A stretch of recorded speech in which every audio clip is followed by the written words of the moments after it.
So, thresholds. So when we talk about breathing and pain thresholds, we're also looking at the fact that not always are they exactly the same. Some people, you could look at somebody who's like a tough guy. He can go like this and go, I can put up with a lot of pain. But what he's not doing is going like this and going, that's what we call a breathing threshold. A breathing threshold is where a person can breathe into it and let it go, not just where they can go. Because that's just tightening. You're going to bruise a person. All right, they may still go, I can handle it because I'm so tough. That's not what we're looking at. We're looking at what we call a breathing threshold. The other opposite to that is that some people, they may think, oh, that hurts, but they could actually handle it if they breathed into it and let out a bit of noise. So some people, they need to actually, and it's very important for them to vocalize. So as soon as you touch them, some people are very, very sensitive. And if they don't go, ah, then they won't be able to handle it. But that's actually fine to do that as long as the person understands that and is cooperating and wants to get rid of their tension. It's okay for them to make a lot of noise during it. So even though they may think, wow, that's pretty high, you know, it's still within what they can breathe into, because part of the letting go is making noise. So they may be going, ah, but they're still actually letting go. And in many cases, you've seen it where people, you know, they are, it looks like, wow, you're really in a lot of pain, but then, oh no, it's good, I'm just letting go. Okay, so that's part also what we talk about. So everybody needs to work within that breathing threshold, and the most effective massage is usually done in a wave-like motion where you're often going right up to where they can just breathe into, but you don't keep them there the whole time. So you might work up with it, but it's like, oh, and then you let it go, like the waves in the ocean, where it's not, and then you work at not such an intensity, then you go back to an intensity. So that sort of becomes then part of the rhythm? That becomes part of the rhythm, absolutely, and that's really what we define as rhythm. And you can do that also by working with the breath. So working how with do we get them to where they can breathe? Do we need to instruct them in that way? we need to instruct them. We need to often encourage them by massaging deep into their belly, so that we need to sit there and show them where to breathe or massage the area where they need to breathe. And when we work with the person, we work at the end of the out breath for anything deep. So if we're going to work deep rather than light or medium, what we do is we wait for them. If they breathe in, we don't do anything on the in breath. We sink in with the out breath, and at the very end of the out breath, we might do the most strong pressure point, or we might do a very deep technique. And then what happens is we do that for maybe 1, 2, 3 seconds. Then what they do is they breathe in and we take the pressure off. And that's what we call working with the breath, and that develops rhythm as well. And so that starts to work with the rhythm, because rhythm involves working with the breath. It's often the rhythm that we're actually working with is the rhythm of the breath.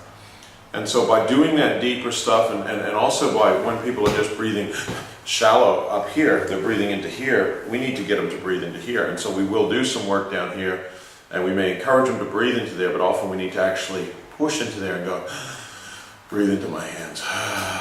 Sometimes also people breathe shallow because they're very anxious, and so what we need to do is come and massage their head quite deeply, get that tension out of their head, so that then they can actually just go deep inside themselves and go, what? You know, as if they've had some sort of drug or narcotic, where they're basically no longer sort of, their mind isn't going, oh, what are you doing? Oh, what's happening next?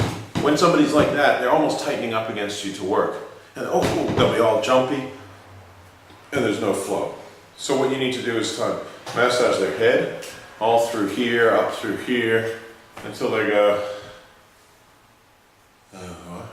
as if, what's going on? Okay, you do what you want to do over there, I'm just relaxing. Yeah, have my arm, have my leg, whatever. So their mind is let go of the tension in their body. Because for many people, that's a large part of why their body is tight, is because their mind is holding that tightness. So if we can put that mind, it's like, I don't necessarily understand all the different wavelengths of the brain and that sort of thing, but you know, there's the alpha, beta, and delta wavelengths of the brain. It's like, sometimes it's like the brain is very active and analyzing and thinking, and other times it's just like a deep state of meditation where we're just being, or it's almost like almost a sleeping kind of thing where it's just, we just let go of control. So a lot of the massage is all about letting go of control. We're trying to control things. Controlling things actually tightens things. When we try to control, that's what we do. We're tightening muscles to control, to keep it, rather than just being. Just being is when things are just as they are, which should be nice and loose and relaxed. But we try and control with our mind. So I often say the control mechanisms that control people are up in their brain. Where we need to let that go, and then once that lets go, then often we can actually say massage their belly, where there might be some subconscious emotions that may be even a bit uncomfortable for them, and that's why they're trying to control, because people like to feel that I'm okay, I'm all right, you know, no problems with me. But underneath it, they may have some deep-seated sadness, some anger, and they don't want it to be shown. So for social reasons, it's also why I call the head the social mask. We often need to peel away the social mask to get to the real person. And that's also the control. We control our emotions. If we can massage the head and let go of that control, we can allow those emotions to flow up and out. And by flowing up and out, it may involve tears, it may involve some screaming, some anger, it may involve some laughter, it may involve all sorts of weird combinations of the above, or any sorts of strange kinds of things. I've seen very many strange releases that come, and the releases usually come from the belly. Sometimes from the hips as well, sometimes from the chest. Those are the most common areas, and of course the pumping of the knees can produce a deep-seated release in the person as well. So all of that kind of stuff basically is what we're trying to get rid of. But oftentimes what happens with the mind holds it back, and oh no, oh, that's a bit scary, or I'm scared of that, or I'm scared to release that in front of other people, or they have a concept about who they are. Oh, I'm a really nice person, I don't have any anger. You know, you hear that quite a lot. But underneath it, they actually do, but it's just a concept that they've built up in their mind about who they are, but it's not real, and we need to stop the whole thing going from what's happening in the mind and just let the mind go into a deeply relaxed state where anything can come up. So during the course of the massage, you can come back to the head as many times? Many times, many times. Often you need to. And you might need to stretch and loosen the neck as well, because that also involves holding energy. When the neck is tight, it means that the energy can't come up from the belly. So we need to loosen it again so the energy can move up and out. And oftentimes we can even start a massage with the head. Many massages I do, I start with the head, I calm the mind down, and then I come back to the head, stretching it.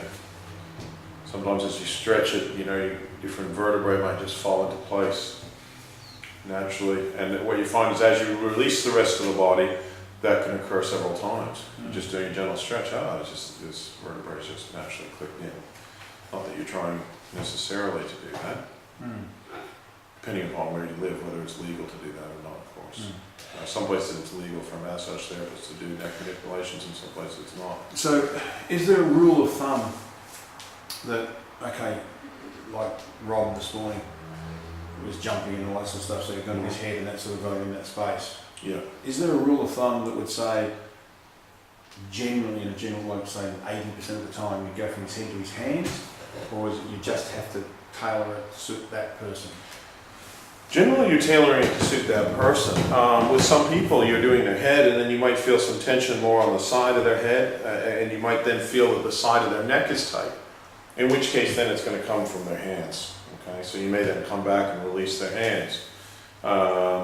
Generally speaking, the more intense release points in the body are more on the legs, so the points above the knees are more intense than the arms, but not for everybody.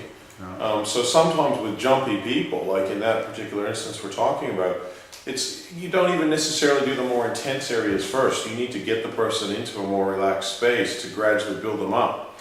So that's usually with a massage, what you do is you do the tightest area first and loosen that up.